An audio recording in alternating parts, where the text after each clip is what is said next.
But I can't move walk with AF1s on stage, what a surprise, man.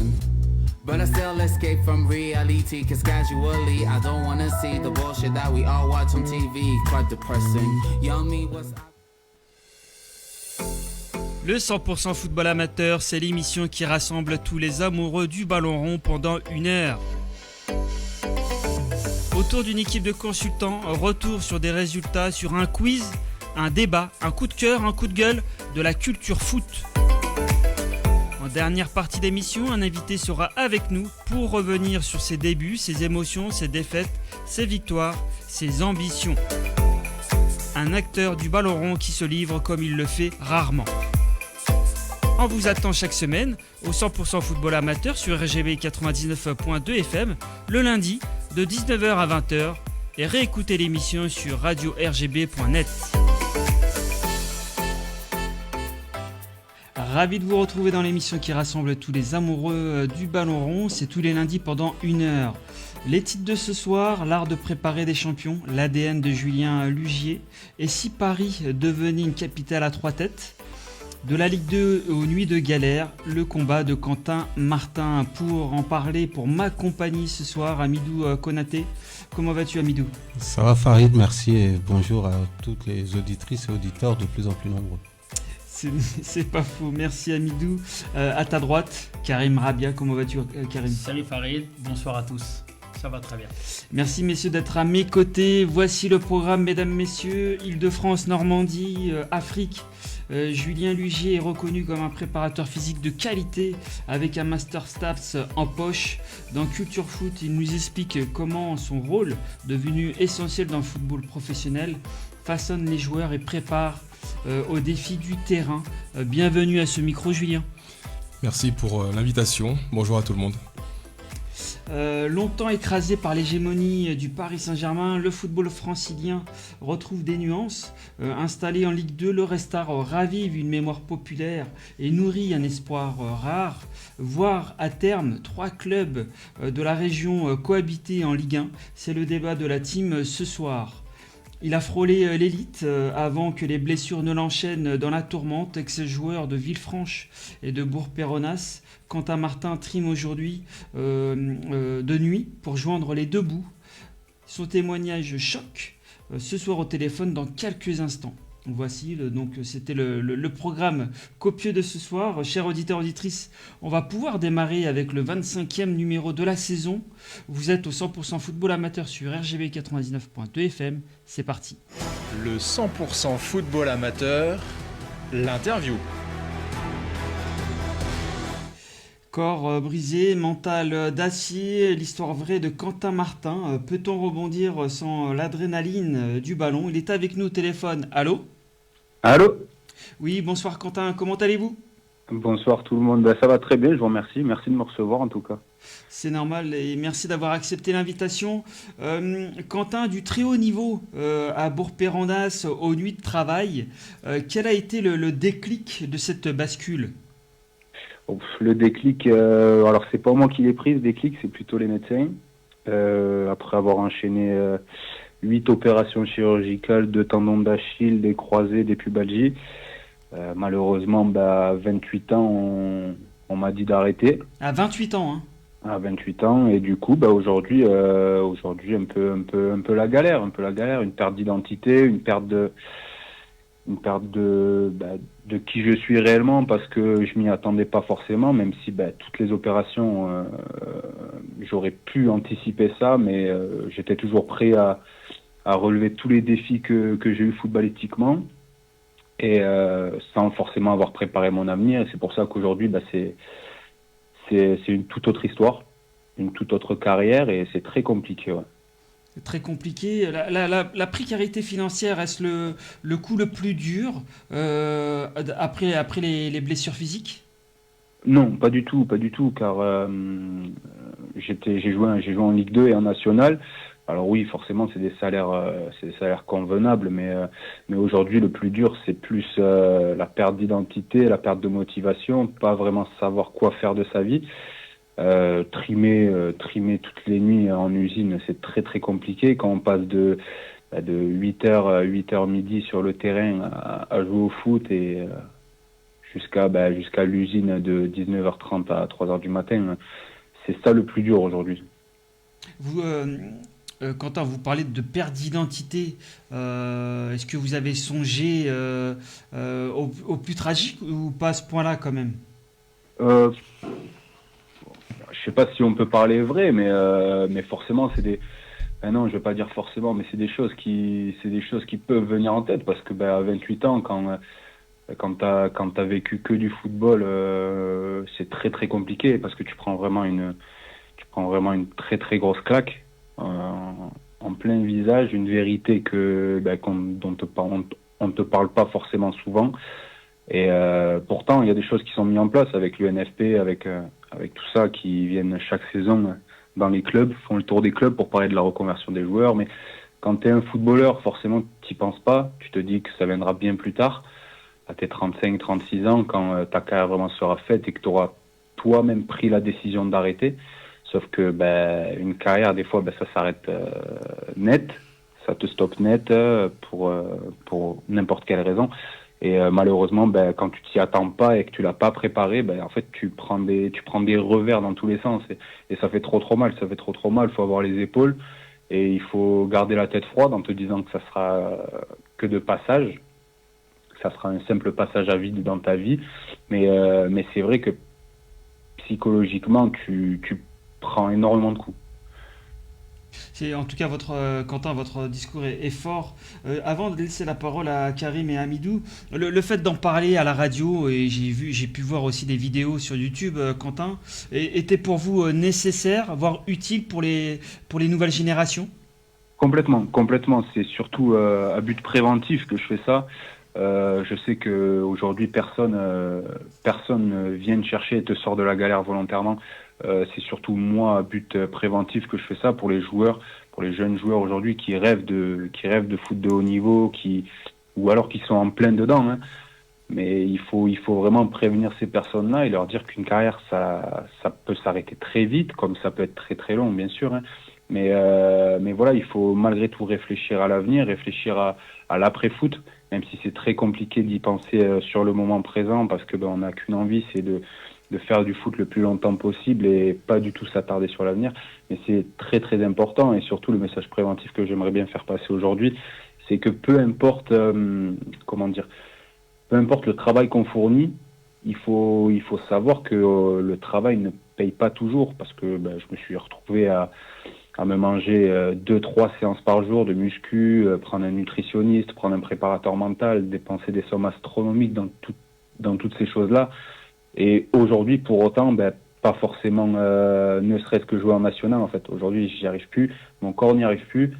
Et c'est surtout ça que je veux faire passer aujourd'hui, c'est que le travail ne paye pas toujours. En tout cas, le message est passé, Quentin, sur RGB 99.2 FM.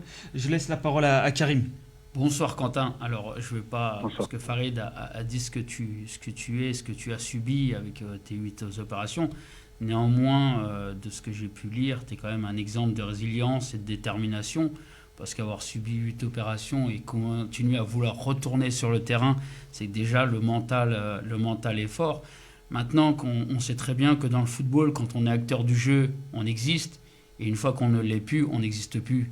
Donc je voulais savoir, et ma question c'est savoir, est-ce qu'aujourd'hui tu es soutenu? Est-ce que tu as des retours de clubs par lesquels tu es passé, qui viennent vers toi, qui te proposent peut-être des projets de reconversion? Ou est-ce qu'aujourd'hui, comme tu l'as si bien dit, c'est qu'aujourd'hui tu es obligé de travailler à l'usine? Et est-ce qu'aujourd'hui, toi, avec ce mental que tu as de faire, est-ce que tu te projettes ou est-ce qu'on t'aide à te projeter? Alors aujourd'hui, pas grand monde. Aujourd'hui, t'es un peu livré à toi-même. Malheureusement, c'est comme ça et c'est le monde du foot qui fait ça. Alors, j'ai pas joué forcément au très très haut niveau. J'ai pas participé à la Ligue des Champions, Coupe du Monde, tout ça. Mais malgré tout, tu côtoies le haut niveau, le football et le monde qui l'entoure. Et en fait, c'est un peu la retranscription de toutes mes blessures. En fait, c'est que quand t'es bon, on parle de toi, mais par contre, quand tu te blesses ou quand tu as arrêté, tu pars très très vite aux oubliettes. Et malheureusement, c'est le sport de haut niveau qui fait ça. C'est que tu peux très bien briller et la semaine d'après, en fait, avoir tout le malheur du monde voilà, tu peux être très vite oublié. Mais je rebondis sur ce que tu as dit juste avant, la première phrase, où vraiment, en fait, tu es mis en lumière et t'es mis en lumière Quand t'es en fait, acteur du jeu, oui. Voilà, quand tu es acteur du jeu. Et en fait, c'est justement, quand je parlais de perte d'identité, là, c'est celle-ci, en fait. C'est celle où bah, tu te sens regardé, tu te sens vivant sur le terrain, tu te sens bien, tu fais ce que tu aimes. Et aujourd'hui, en fait, bah, c'est là-dessus, en fait, que aussi j'ai pris une des plus grosses claques, c'est qu'aujourd'hui, en fait, t'es plus rien du tout. T'es plus rien du tout. Alors oui, moi, j'ai joué qu'en Ligue 2 et nationale, hein. Il n'y a aucun souci là-dessus, mais tu t'es plus rien, en fait. Du jour au lendemain, t'es plus rien, et c'est ça qui est très, très dur. On comprend. Enfin bon, on essaye de comprendre en tout cas, et je me doute que c'est pas simple. Hamidou avait une question pour vous, Quentin. Oui, bonsoir Quentin. Tout à l'heure, vous disiez en introduction que l'UNFP venait faire de la prévention. Et quand on voit que sur votre modèle à vous, est-ce que ne serait-ce que sur le parcours de l'après, est-ce que ce serait peut-être pas mieux de vous rapprocher des instances justement et de créer une assoce ou un filon pour justement s'adresser aux jeunes joueurs, aux futurs pros, et pourquoi pas non plus passer aussi, faire de la sensibilisation au sein des clubs, au sein de centres de formation, ou bien s'il y a un frein, peut-être pas, parce que est-ce que le jeune qui débute, on va pas lui dire, on va pas lui faire peur en disant attends, regardez Quentin, oui. Voilà. Est-ce qu'il y a un projet ou est-ce qu'il y a une approche où il n'y a rien du tout, c'est porte close? Ben moi je pense qu'il doit y avoir une approche, ça doit être obligatoire à mon sens, peut-être pas pour les jeunes joueurs de 17-18 ans qui rentrent à peine dans le sport de haut niveau, parce que eux en fait ce qu'ils veulent c'est juste du rêve. Oui. En fait, ces jeunes-là rêvent et ils veulent juste atteindre ce niveau-là et après ils verront. Mais quand tu as 23, 24 ans, que ça fait quelques petites années où tu es rentré dans le milieu, tu sais comment ça se passe et en fait tu as compris qu'à 35 ans, ta carrière elle est finie. Je pense que c'est là-dessus, en fait, où c'est dans cette tranche d'âge-là où il faudrait commencer réellement à exploiter leur avenir à eux, savoir ce qu'ils en pensent. Et l'UNFP le fait, hein, l'UNFP le fait, mais c'est juste que je pense qu'ils sensibilisent pas assez, peut-être. Moi, je me souviens de quand ils venaient à Bourg, quand ils venaient à Villefranche tous les ans et qu'ils venaient nous parler, en fait, en sortie de séance. Hein. On s'entraînait à 10h, à 11h30, ils étaient là. Et en fait, tu sors d'une séance d'entraînement, ils te mettent un PowerPoint, ils te présentent un peu les cursus que tu pourrais faire avec eux, etc. Sauf qu'en fait, toi, t'as qu'une envie, c'est de rentrer chez toi et manger. En fait, c'est bête, hein. C'est bête. Je dis pas qu'ils le font mal. Attention, je tire pas des balles comme ça sur les gens, mais peut-être tenter une autre approche un peu plus. Peut-être pas ludique, parce qu'on n'a pas besoin de ça, nous, quand on a 24-25 ans et qu'on est footballeur. On n'a pas besoin de parler de reconversion ludiquement, mais peut-être une autre approche, une autre horaire, un autre jour, ou peut-être même faire une sorte de, pas de séminaire ou de meeting, mais peut-être un repas dans un hôtel avec une présentation où ça dure 1 heure, 1 heure et demie, et on parle vraiment de ça ouvertement pour les personnes qui veulent en parler, pas l'imposer aux joueurs en sortie de séance à 11h30. C'est vrai. Il faudrait quand même y réfléchir plus attentivement. Encore 2-3 questions, Quentin, avant de vous laisser tranquille. Les galères d'argent, est-ce pire que la douleur du tendon d'Achille? Non, ça sera pas plus douloureux, mais c'est très très compliqué à gérer. C'est très très compliqué à gérer. Je sors d'une année où j'ai entrepris avec quelqu'un où j'ai perdu quand même pas mal d'argent. Et c'est vrai qu'aujourd'hui, j'ai pas mal de dettes à essuyer. Et c'est pour ça que j'ai pris ce travail de nuit assez urgemment pour pouvoir subvenir à mes besoins et pouvoir éponger mes dettes correctement. Mais non, c'est pas plus douloureux qu'un tendon d'Achille, non. Bon, en tout cas, moi j'ai surtout connu quand on en a fait deux. Surtout quand on en a fait deux. Comme Hamidou d'ailleurs, ici en plateau, on a connu. Ah, mais même Karim aussi, donc on est tous les trois autour du plateau à avoir connu la rupture du tendon d'Achille. Donc c'est quand même un petit peu douloureux. Avant de redonner la parole pour une dernière question à Hamidou, à Karim, je crois que vous avez connu quand même, pour finir sur en tout cas pour ma part, sur une note positive, Quentin. Vous avez connu une victoire en coupe contre l'Olympique de Marseille. Oui, C'est ça j'ai Est-ce connu votre une victoire plus en beau souvenir de votre carrière? C'est pas le plus beau. C'est pas le plus beau parce que c'était en plein Covid et le stade était vide. Mais En mais face, ça il y avait reste- comme une équipe. il y avait une très très grosse équipe en face. Ouais, ils avaient aligné la très grosse équipe. On a maîtrisé le match comme on devait le maîtriser et ça a été franchement ça a été un réel succès. C'était le jour de mon anniversaire en plus. C'était incroyable. Mais pour moi les meilleurs souvenirs c'est les matchs à Strasbourg, Lens où ça vraiment où tu t'entends même pas sur le terrain. C'est là en fait que tu te rends compte que tu baignes dans le haut niveau et il y a rien de plus beau pour un jeune de 20 ans qui rentre dans le monde professionnel et qui attendait que ça en fait depuis 15 ans. C'est vrai, de beaux souvenirs. Je laisse la parole à Karim. Voilà, alors Quentin, comme tu l'as dit, tu as fait Ligue 2 nationale. Je voulais savoir si aujourd'hui, avec les critères qui sont demandés, est-ce que tu pourrais prétendre à passer ton diplôme de BE, et est-ce que ça t'intéresserait, toi, à l'avenir, de pouvoir replonger dans le football et te mettre au service du football à travers des diplômes et repartir sur ce qui est, on va le dire, ta passion, le football. Et petit aparté, félicitations pour ta victoire contre l'OM. Je suis Marseillais. Et quand on ne met pas les ingrédients, le football te renvoie à tes Exactement. chers devoirs et tu as renvoyé Marseille à ses chers devoirs. C'est vrai. Mais pour répondre à ta question, j'ai réfléchi pas plus tard que ce week-end. Cette année, en fait, juste pour le plaisir, j'ai intégré un club qui joue en R3. Et en fait, j'ai un tout autre œil en fait sur le football et sur la prise de parole en groupe. Et en fait, aujourd'hui, je passe plus mon temps à gérer les gars sur le terrain que À faire plus qu'à du jouer- social que qu'à- du football, quoi. Pardon? Faire plus du social que du football. C'est ça, mais c'est plus tactique en fait parce qu'en R3, moi je me suis rendu compte en fait dans le club auquel j'évolue aujourd'hui qu'ils n'ont pas forcément l'aspect tactique ancré en eux et c'est normal parce que C'est normal. c'est pas des personnes qui vivent de ça et ils en ont pas fait leur métier forcément.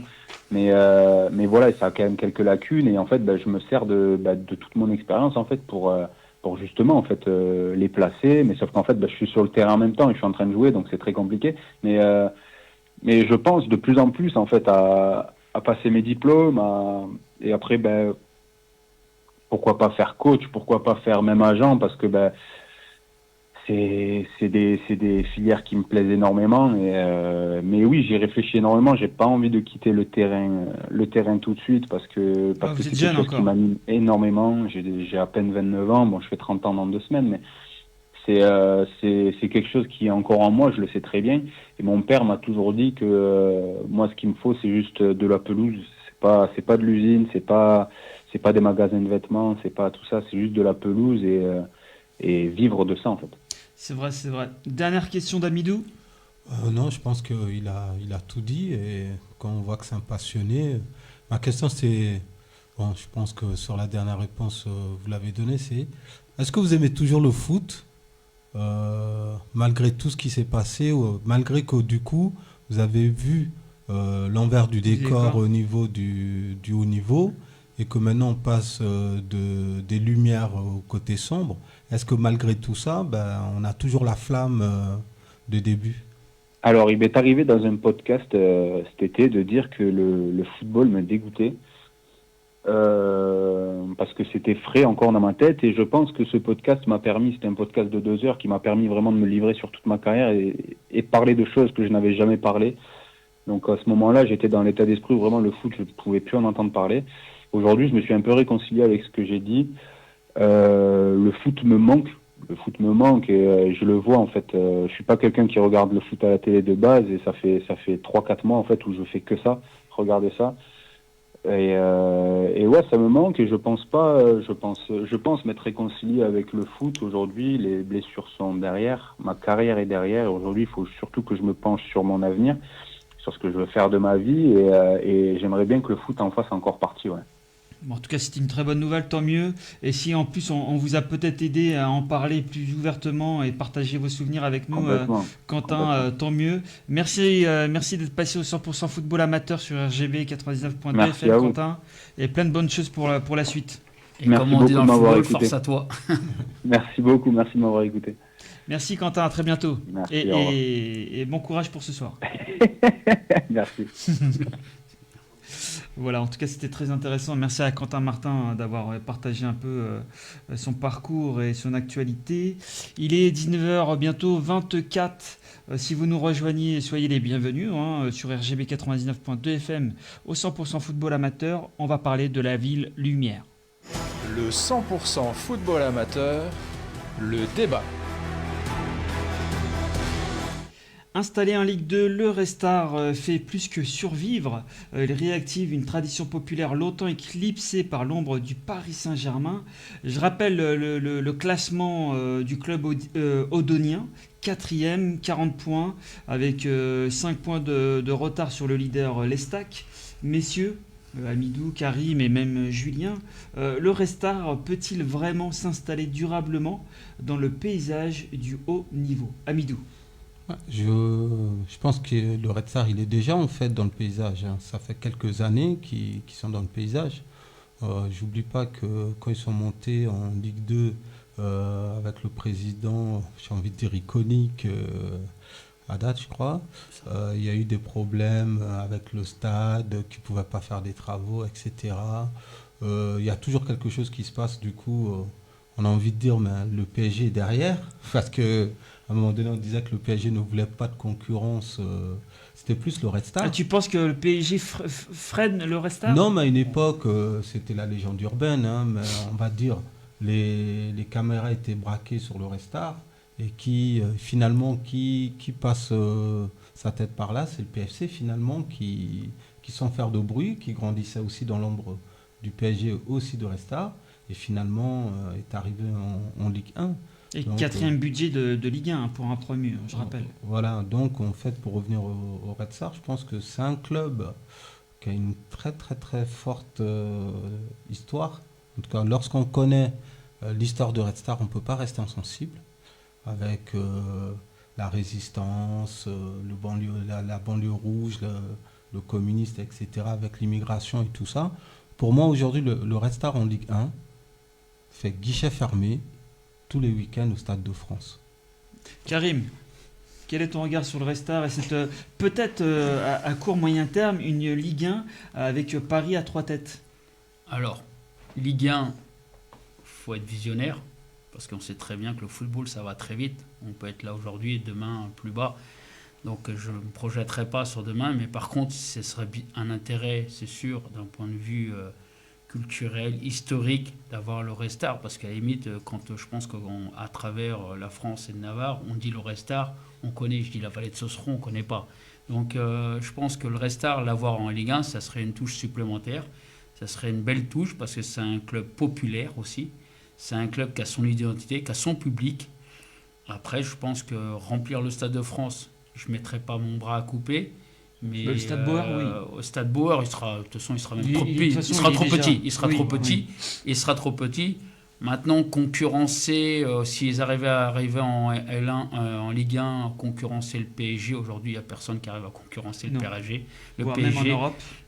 Sauf si demain, les actionnaires mettent la main à la poche. Je pense que peut-être que là, oui, mais aujourd'hui, non. Mais voir le Restart en Ligue 1, avec plaisir. Avec plaisir, en effet. C'est vrai que ça reste encore une anomalie en Europe. Parce que je crois que du côté de la capitale en Angleterre, il y a 5 ou 7 voire clubs. Ouais. En Espagne, pareil, du côté de Madrid. Julien, je voulais aussi te faire intervenir. Retrouver le Restart en Ligue 1. Es-tu impatient peut-être de les retrouver en Ligue 1 quel est ton regard là-dessus, sur le club odonien? Non, mais déjà, je suis admiratif par le parcours du Red Star parce que je trouve que c'est un club qui grandit bien malgré qu'il y ait une histoire, en fait. Et depuis quelques temps, ils ont fait un centre d'entraînement tout neuf, ils ont un stade tout neuf, ils ont étoffé leur staff avec Grégory Dupont, je crois, directeur du football, qui est quand même connu, qui a gagné la Coupe du Monde, etc. Donc, on sent qu'ils bossent bien et je trouve qu'on voit les résultats au classement. C'est vrai. Est-ce que le Red Star incarne une alternative populaire au Paris Saint-Germain ou un complément identitaire ?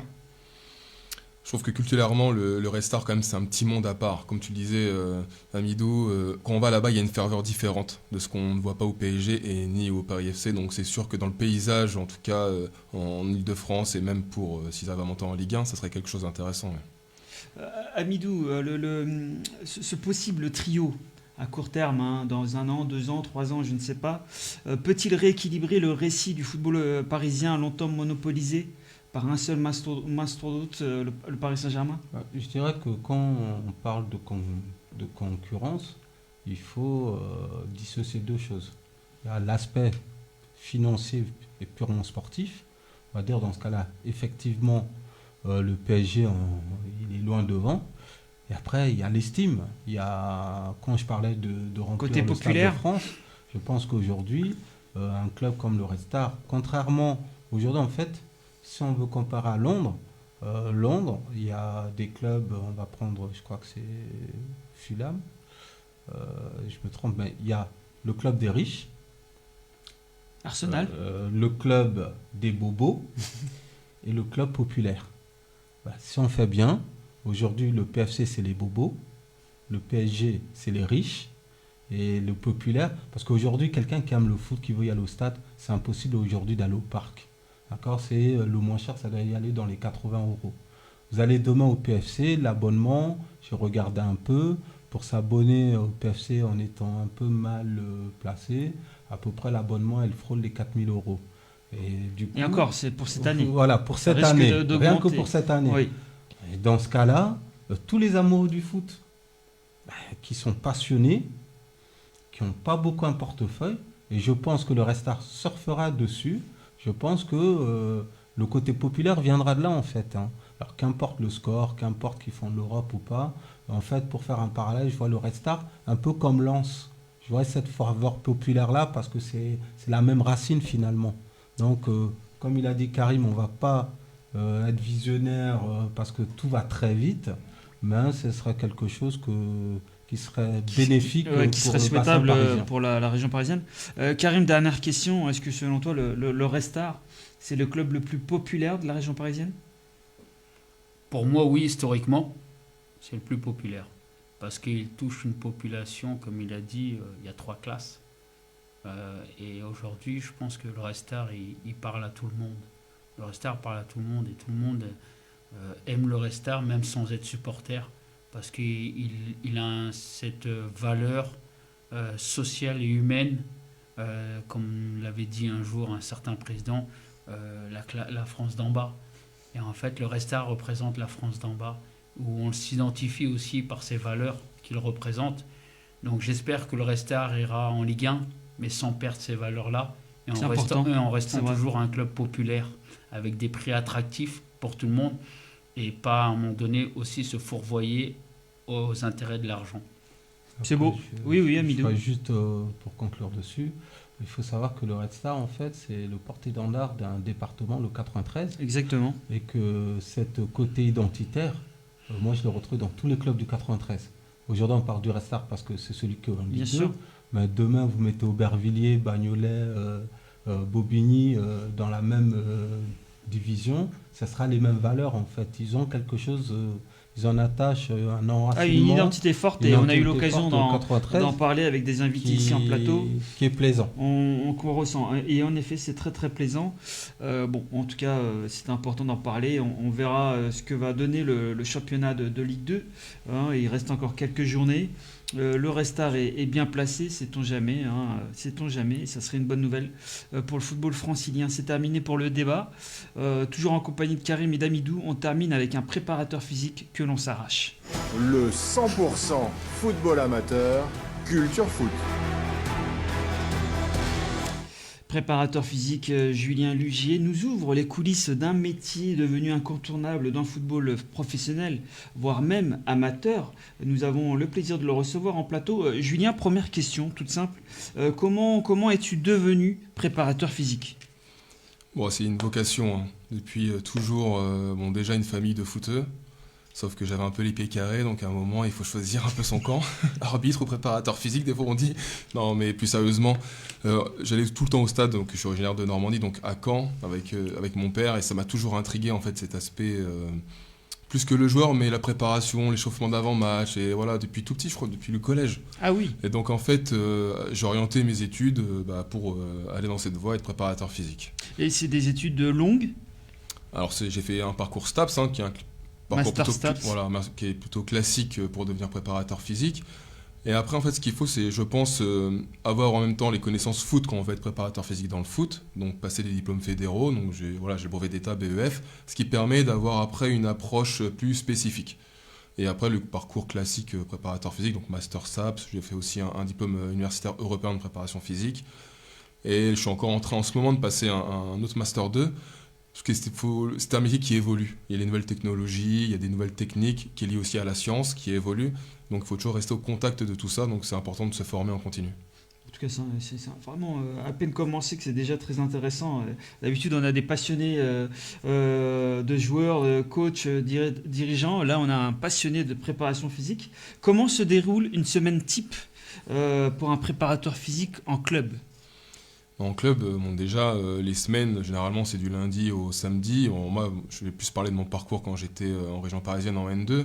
C'est ce que je connais le mieux, parce que je n'ai pas eu la chance de connaître le milieu pro en tant que préparateur physique.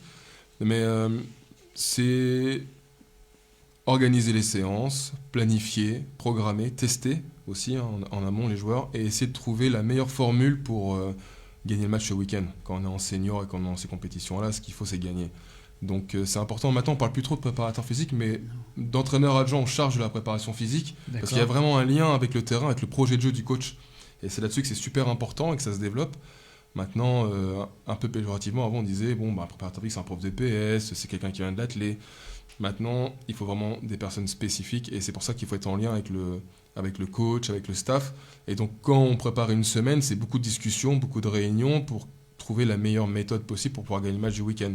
En prenant en compte l'état de forme des joueurs, en prenant en compte les demandes de l'entraîneur, les exigences que font le niveau, les moyens humains, financiers aussi qu'on a à sa disposition, les infrastructures, etc. Et tout ça, on essaye de créer la meilleure préparation physique pour rechercher la performance en ayant le moins de blessés possible. Tout à fait, c'est important de le rappeler. Tu fais partie d'un staff et tu as connu beaucoup de clubs tels que l'Entente Sanois-Sagracien, Caen, Belfort, non ? Fleury ? Non, pas Sanois. Pas Sanois. Peut-être que c'est pour bientôt. Est-ce que tu avais carte blanche dans la préparation ? En fait, c'est toujours un petit peu, ça commence toujours de la même manière. Au début, ça dépend si on connaît le coach ou pas. Mais au début, on a un peu observé, on a un petit peu testé, même par les joueurs, voir un peu ce qui arrive.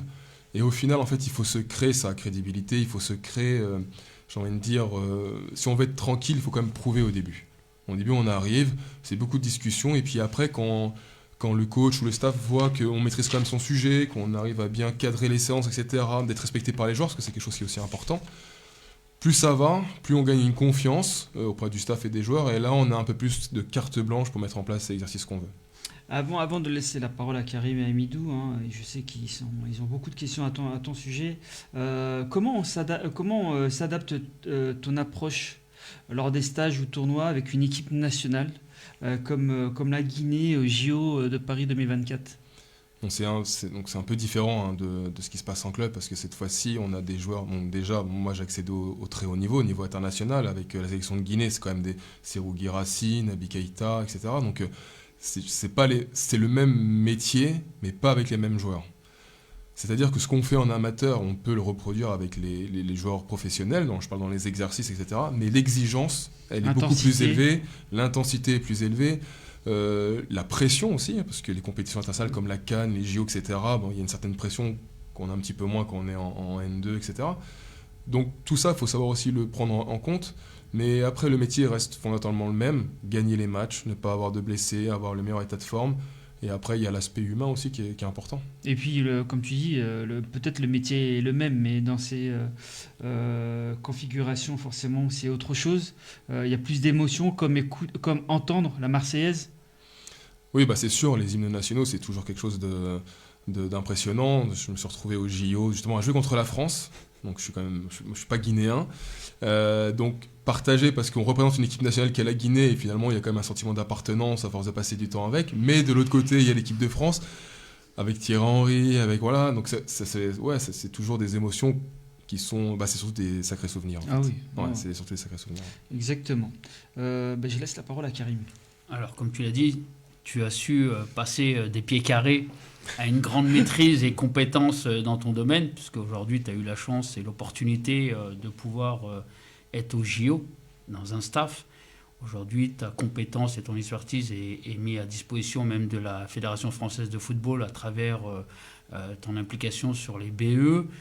Tu t'impliques aussi dans certains clubs, comme on a pu en parler tout à l'heure en off, mais dans un certain club, je ne donnerai pas le nom parce que je pense qu'il ne faut pas... Voilà. Donc, je voulais savoir, aujourd'hui, on parle souvent de préparation physique intégrée. Est-ce que toi, dans ce domaine-là, tu avais carte blanche pour pouvoir donner ton avis sur des distances, sur des données à mettre dans un exercice ou dans une situation par rapport aux joueurs? Souvent, sur la préparation physique intégrée, ça vient d'une philosophie que le coach veut mettre en place. Ensuite, nous, comme on est à son service dans un staff, comme un préparateur physique, la différence avec la préparation physique intégrée, c'est que c'est que du football, c'est que des formes jouées. Donc là, le préparateur physique a un rôle doublement, c'est-à-dire à la fois sur le temps de travail, le temps de récupération, maîtriser un petit peu le tempo de la séance, etc., les temps de récupération, comme je l'ai dit, et aussi sur les distances de terrain, parce que plus on va avoir des distances différentes, avec une densité de joueurs différente, on va pouvoir travailler des qualités physiques forcément différentes. Si on a un espace réduit, par exemple, avec beaucoup de joueurs, on va être plutôt dans de l'aérobie. Si on a un espace réduit avec peu de joueurs, dans du travail de force, avec beaucoup de changements de direction, et ainsi de suite. Si après on va sur des distances plus grandes, on va travailler plus la vitesse ou la résistance. Donc voilà, mais c'est vrai qu'il y a un courant en ce moment. On voit que Pierre Sage, il fait beaucoup ça aussi à Lens, qui sont dans la j'ai oublié le nom là, dans la prépa intégrée. Et donc c'est important d'avoir ces notions-là. Après, c'est vrai que moi, de mon point de vue, plutôt préparateur physique dans le milieu un peu amateur, on n'a pas les moyens qui nous permettent de quantifier la charge. Parce que voilà, on sait très bien que si on fait de l'intermittent, du 15-15, l'exercice classique, un joueur qui a 17 de VMA, il va faire 75 mètres, etc. On peut maîtriser comme ça. Par contre, quand on fait que de l'intégrer, c'est important d'avoir des GPS, mais avec une solution live pour voir en direct ce que font les joueurs. Et donc, quand on n'a pas les moyens d'avoir ça, c'est vrai que c'est un peu plus compliqué. C'est pas simple, en effet. Amidou, une question ? Oui, là, donc, quand tu fais ta prépa au sein du club, tu as un suivi individualisé ou c'est à chaque fois par groupe? Et comment tu arrives, par exemple, à un joueur qui est en méforme ou qui n'est pas au même... il y a un niveau physique disparate. Quel est ton rôle, en fait? L'objectif, c'est de les mettre au même niveau ou de faire en sorte à ce que chacun, finalement, donne le meilleur de lui-même avec ses spécificités? L'important, déjà, c'est de faire un état des lieux des joueurs. C'est le plus important. Donc, ça passe par des tests. Ça passe par une discussion avec le joueur pour connaître son historique aussi, son passé, s'il a eu des blessures ou pas, le temps de jeu des années précédentes. Et par rapport à tout ça, on teste et après on met en place une planification qui sera en essayant d'être le plus possible individuel. Mais après, on est aussi limité, qu'on n'est qu'un seul préparateur physique pour 25 joueurs. Des fois, c'est compliqué de faire que de l'individualisation, mais on essaye quand même, en fonction des données qu'on a récoltées, que le joueur puisse travailler à son niveau. Donc voilà, après, on met ça en place pour qu'il progresse. Et je suis quand même persuadé que si on a à faire progresser chaque joueur, le collectif va progresser. Donc voilà, donc là, c'est sur l'aspect athlétique. Après, on ne peut pas dissocier non plus le côté mental, où je pense que la culture de l'effort, elle peut s'apprendre par la préparation physique. C'est important des fois d'aller chercher des limites, de se faire mal vraiment en séance à l'entraînement, pour, comme on dit, que le match soit un petit peu plus facile. Mais voilà, et ça, je l'ai bien ressenti quand je suis arrivé en Ile-de-France. Alors, je passais par Cherbourg, qui était en national, un petit peu moins, mais ici, dans le 93, il y a une culture aussi quand même de l'effort. Alors, avec peut-être des méthodes un peu plus anciennes que sur les coachs que j'ai eus, mais j'ai vraiment appris que, en fait, les joueurs, on peut les pousser. Il faut les pousser, il ne faut pas hésiter de les pousser. Et c'est pas en les poussant qu'ils vont plus se blesser, ça ne veut rien dire. Justement, des fois, c'est quand on en fait moins qu'on peut se blesser.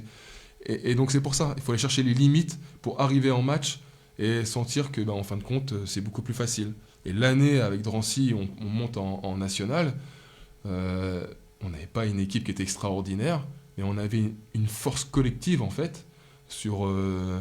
même pas de technique, mais vraiment sur la préparation physique, tout était dans le bon sens, on n'avait pas de blessés, on avait des joueurs qui couraient, et mentalement qui étaient prêts, et c'est comme ça qu'on a eu des résultats. Mais as-tu été étonné d'ailleurs par cette puissance qui est différente entre la région parisienne et la Normandie, par exemple, mais tu l'as dit, tu pouvais pousser encore plus les joueurs, parce qu'ils pouvaient atteindre des niveaux supérieurs. Comment tu comprends cette performance?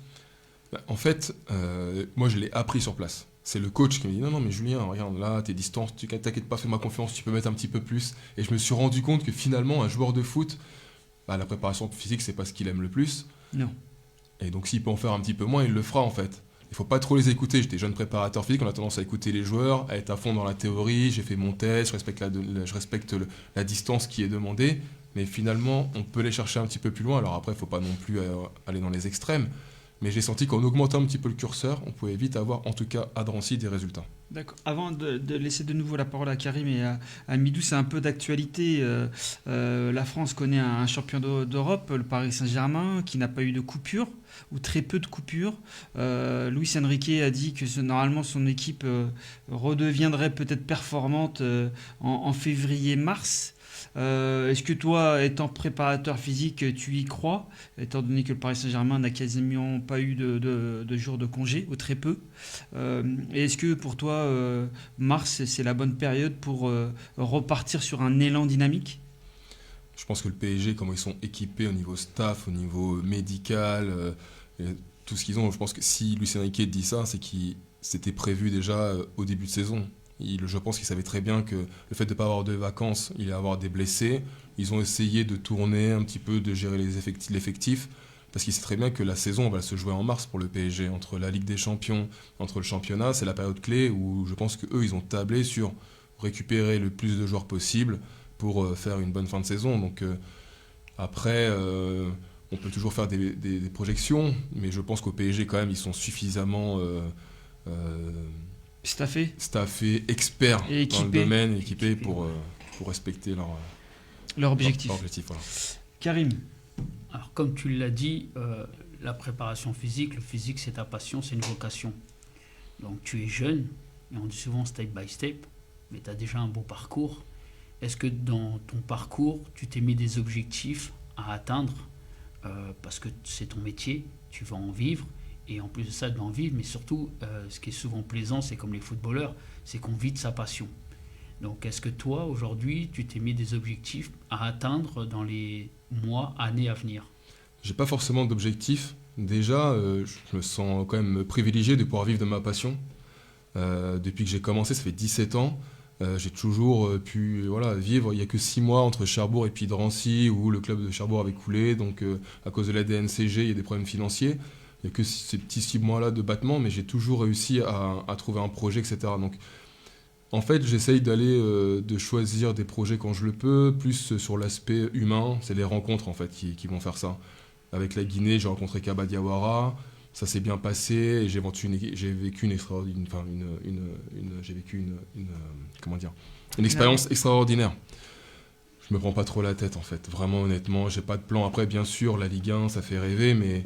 c'est tellement compliqué, il n'y a pas que les compétences qui comptent, il y a le réseau, il y a tout ça. Donc le milieu du foot, c'est difficile. Donc déjà, je me sens chanceux de pouvoir en vivre. Et après, oui, forcément, c'est d'aller le plus haut possible. Mais mon expérience en Afrique, quand même, j'ai trouvé ça vraiment pas mal. Donc si je peux retourner sur le continent, ça pourrait être quelque chose d'intéressant. Ouais. Ça y est. On va appeler Hervé Renard. Voilà, Hervé Renard ou d'autres. Très grands techniciens français qui sont en Afrique. Question à Midou? Oui, déjà, je suis en Guinée dans un mois. Ah, ben voilà. Non, c'était la parenthèse. Souvent, quand je t'écoute parler tout à l'heure, souvent, au niveau de la prépa physique, tu parles toujours de l'aspect mental. Et comme Karim parlait de projection, est-ce qu'aujourd'hui, on peut réellement dissocier un préparateur physique d'un préparateur mental, oui, finalement? Parce que c'est assez proche. Et des fois, est-ce que même avec cette proximité-là avec les joueurs, on devient peut-être aussi un peu confident? Et justement, qu'est-ce que tu penses de cette séparation entre préparateur physique et préparateur mental, ou c'est une fusion des deux? Non, je pense que c'est vraiment deux métiers différents, deux spécialités différentes. Mais où ça peut se rejoindre, c'est qu'un préparateur mental, au même titre qu'un préparateur physique, il va faire des tests pour évaluer le mental d'un joueur, par exemple. Il va mettre en place un programme, des exercices pour pouvoir renforcer son mental, ou travailler sur de la visualisation, sur plein de choses. Donc dans la manière de travailler, je pense que c'est un petit peu la même, mais après, en fait, dans le football, il faut vraiment être spécifique. Pour moi, c'est ça qui est important. Le préparateur physique, c'est important d'avoir des notions sur le mental, mais je ne serai jamais préparateur mental. Et un préparateur mental ne sera jamais préparateur physique. Là, par exemple, quand tu parles de la prépa physique, c'est concret. On voit tout de suite. On sait de quoi on parle, on sait où ça mène. Et sur le terrain, ça se manifeste. Mais quand on parle de préparateur mental, ça fait un peu, pour les amateurs, l'amateur que je suis en tout cas, c'est un peu abstrait. Et on se dit, mais mental, c'est un psy. Exactement, Voilà, il y a quelque chose, une approche où c'est le mental, là, tu le disais tout à l'heure, par des tests, où le coach qui dit, bon là, je sais que tu peux pousser un peu plus, etc. Là, c'est le mental aussi, donc c'est dans ce sens-là. C'est le mental, mais c'est aussi l'œil, peut-être un peu plus, du préparateur physique et du coach qui est capable qui connaît très bien ses joueurs et qui sait qu'il peut pousser un petit peu plus de temps en temps. Vraiment, le préparateur mental, lui, il est très spécifique dans le sens où il va travailler sur des aspects précis. Par exemple, si un joueur ressent de la pression ou du stress avant un match, il va mettre en place des techniques de relaxation, des techniques de respiration pour que le joueur puisse redescendre à un niveau peut-être d'activation pas trop haut pour rentrer bien dans son match. Donc dans l'approche, c'est aussi de l'entraînement, mais on est sur des choses peut-être plus individuelles pour le joueur, pour lui donner les capacités d'être dans de bonnes conditions mentalement pour un match, par exemple. Là, pour revenir un peu sur le monde amateur, Julien, on est fin février, début mars. Qu'est-ce qu'on doit travailler pour une équipe de R1 ou de nationale? Même si je me doute, on s'adapte toujours à l'effectif, on s'adapte aussi avec les moyens à disposition. Mais à cette période de l'année, qu'est-ce qu'on va travailler? Est-ce qu'on va retravailler un peu le foncier? Qu'est-ce qu'on travaille à cette époque-là? Bon, déjà ça, comme tu l'as dit, c'est le contexte fait beaucoup. Après, il y a l'enchaînement des matchs aussi. On est dans une période qui est un petit peu compliquée par la météo, les terrains peuvent être gras. Bon, il y a aussi le ramadan qui impacte aussi les joueurs. Donc ce qu'il faut, c'est que déjà, c'est une question qui est quand même difficile. En fonction des objectifs du club, est-ce qu'on joue pour pas descendre? Est-ce qu'on joue la montée? Est-ce qu'on est dans le ventre mou qui a plus trop d'objectifs en cours de saison? Tout ça va faire en compte que dans la préparation physique, on doit être bon. Mais c'est intéressant parce que je te coupe, Julien, tu dis en fonction des objectifs, si on joue le maintien ou la montée, on va travailler différemment le physique, alors qu'il faut avoir des jambes dans les deux cas. Non, c'est pas forcément travailler. En fait, quand on joue la montée, on est dans un aspect, on va dire que tout va un peu dans le bon sens, quoi. Que quand on est on joue le maintien, des fois c'est un peu plus difficile et faire comprendre aux joueurs qu'on doit continuer de travailler physiquement alors qu'on est un petit peu dans le dur. Le message est plus Donc compliqué. après, c'est peut-être dans les formes, peut-être que ça peut être un peu plus ludique ou un peu plus intégré, comme on l'a dit tout à l'heure. Voilà, c'est vraiment jouer là-dessus. Karim, une autre question pour Julien? Oui. Alors, la préparation physique, comme on l'a dit tout à l'heure, d'aujourd'hui, c'est pas la préparation physique d'hier à la Guirou. On va courir 1 heure et choses comme ça. Sans ballon. Mais aujourd'hui, la préparation physique est complètement différente. Je voulais savoir si, de par ton parcours, parce qu'on sait très bien que c'est la préparation physique en début de saison. On n'aime pas ça, aller courir, faire du fractionné, faire des intermittents. À l'espagnol, c'est souvent avec ballon. Ouais, mais alors je veux savoir si toi, dans ton parcours, tu as déjà été confronté à des difficultés, à des refus de joueurs d'appliquer ce que tu as envie de mettre en place, parce qu'on sait très bien qu'il y en a certains, ils aiment le ballon, mais courir, ils n'aiment pas trop. Et comme des fois, faut travailler sans ballon, est-ce que des fois, ça t'est déjà arrivé dans ton parcours d'être confronté à des difficultés de joueurs? Souvent, les joueurs, quand même, ils respectent le travail qui est proposé. Après, c'est dans l'approche, en fait. C'est expliquer pourquoi on le fait, comment on le fait et qu'est-ce que ça va apporter aux joueurs. Et à partir du moment qu'il a l'explication, que ça peut être que bénéfique pour lui et que s'il fait l'exercice, il sera meilleur demain, souvent, le joueur le fait. Voilà. D'ailleurs, est-ce que tu trouves que maintenant, les joueurs sont plus ouverts à cette approche physique qu'avant? Est-ce que quand tu as commencé et lorsque tu essayais de préparer des joueurs, le physique, c'était pas leur tasse de thé, et au fur et à mesure des années, ils appliquent plus facilement ce que tu leur demandes parce qu'ils trouvent un réel intérêt derrière? Le physique, maintenant, il fait partie intégrante quand même dans un match de foot. On voit bien le nombre d'enfants aussi qui s'entraînent ou de jeunes qui s'entraînent tout seuls ou qui vont à la salle. Le football, en fait, il évolue. Les distances parcourues, de sprint, explosivité, plein de choses comme ça devient de plus en plus important. Et donc, les joueurs, ils sont obligés de s'y mettre. Après, c'est peut-être dans les méthodes, c'est là que ça a évolué. Avant, à l'ancienne, c'était un peu militaire, j'ai envie de dire. C'est ça. On n'avait pas le choix. Et c'est pour ça que maintenant, les jeunes, avec tous les médias qu'il y a, avec Internet, les podcasts, les réseaux sociaux, on peut vite avoir des connaissances un petit peu plus poussées sur la préparation physique. Et donc les joueurs, maintenant, ils s'y connaissent. Hein. Ils s'y connaissent vraiment. Donc, Après, rien ne remplace un vrai préparateur physique. Ouais. Justement, comment ça se passe la cohabitation justement entre la structure du club avec toi qui fait partie de cette structure-là et ce que les joueurs ils font en parallèle? Parce qu'aujourd'hui, quand même, ils sont tous, comme tu le dis, ils font de la salle, ils font ceci, cela. Donc, est-ce qu'il y a... Comment on cohabite, en fait, finalement, entre ce que propose le club et ce que le joueur fait à l'extérieur? C'est une bonne question parce que justement j'ai ces 3 facettes-là un peu du métier de préparateur physique entre un club, être passé en sélection et puis travailler avec les joueurs en individuel. Ce qui est important en fait c'est la communication en fait entre les parties. Maintenant ça évolue. Il fut un temps où c'était compliqué parce que le préparateur physique de club, et voilà, ça aurait pu être moi aussi, le fait d'apprendre qu'un joueur travaille à l'extérieur, ça touchait un peu l'ego, quoi. C'était un peu, il va travailler à l'extérieur, pourquoi? Est-ce que ce que je fais, c'est pas bien, etc. Maintenant, ça évolue quand même bien là, sur ces choses-là. Et on va dire que la communication, s'il y a de la communication entre les 2 parties, ça se passe mieux. C'est important de savoir, quand on fait une séance avec un joueur l'après-midi, qu'il est à l'entraînement le matin, par exemple, c'est quand même bien de connaître ce qu'il a fait avant, de connaître sa fatigue, qu'est-ce qu'il a travaillé à l'entraînement, tout simplement. Parce que si après on arrive, on refait une séance avec lui et qu'on met encore des difficultés, on charge l'entraînement en plus, on va risquer à la blessure. Et c'est là qu'il peut y avoir un peu des mésententes parce qu'on ne sait pas trop ce que le joueur fait à l'extérieur. Nous, on ne sait pas ce qu'il a fait au club. Donc voilà, donc s'il y a la communication et qu'on se met d'accord, ça se passe bien. Et après, souvent, et maintenant, moi je le vois de mon côté, c'est qu'on a même des consignes du club, en fait, dans le sens où des consignes, ce joueur-là, il manque un peu de mobilité ou il a un petit peu des douleurs à la cheville. Voilà, c'est des exemples. Si vous avez du temps avec lui, vous pouvez travailler là-dessus. Et là, on bosse vraiment en bonne intelligence dans l'intérêt du joueur. Exactement. En tout cas, c'était très intéressant. Hein. Merci Julien. On pourrait parler pendant des heures. Pas pour autant que j'aimerais faire du physique. Et je présume que c'est partagé avec Karim et Amidou. Mais en tout cas, c'était très intéressant. Bravo pour ce que tu fais. Et j'espère que tu vas retrouver très très vite une sélection. Je ne sais pas si ça sera celle de la Guinée. Mais en tout cas, on te le souhaite. Et merci pour ta présence. Messieurs, comme à chaque fois, il est 19h, bientôt 56. Dernier tour de table, c'est déjà fini. Et oui, ça passe vite. Karim, merci d'être passé. Merci Farid, merci Julien d'être venu à notre rencontre et c'est un plaisir d'avoir fait ta connaissance et j'espère un jour te voir en haut d'une affiche dans un club et dans un staff sur la photo. C'est vrai. Voilà. C'est tout le mal qu'on lui souhaite. Le plus grand bien. Exactement. Amidou, merci d'être passé. Merci à toi Farid, encore un invité vraiment passionné et passionnant. Un petit pensée aussi à Quentin qui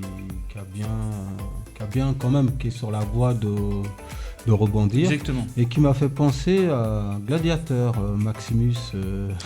Parce que finalement, quand je l'écoutais parler, je ne sais pas pour ceux qui ont vu le film, je voyais un peu la scène entre Maximus et son maître qui est un ancien gladiateur, qui lui parlait justement de la lumière et tout. Et ce passage dans le côté obscur un peu lorsqu'on n'est plus sous les feux de la lumière, et ça m'a fait un peu penser à ça. Et c'est vrai qu'on oublie que les footballeurs, c'est les gladiateurs des temps modernes. Je lui demanderai en off s'il a un petit surnom, ça lui fera certainement plaisir. Et mot de la fin pour toi, Julien. Déjà, merci beaucoup pour l'accueil. C'était sympa d'échanger avec vous tous. Et puis, je souhaite bonne continuation pour l'émission, et puis pour tout le monde. Merci en tout cas, merci Julien, c'était vraiment très intéressant. Voilà, c'est terminé pour ce soir, j'espère que l'émission vous a plu. N'hésitez pas à l'écouter en podcast. Merci à Quentin, donc Martin qu'on a eu au téléphone. Merci à tous les 3 en plateau, à Axel et Damien en régie. Toujours au rendez-vous. N'oubliez pas de vous abonner également sur les réseaux sociaux. Ça fait plaisir. Pour ma part, je vous donne rendez-vous la semaine prochaine. Et d'ici là, n'oubliez pas, le football ce n'est que du plaisir. Ciao.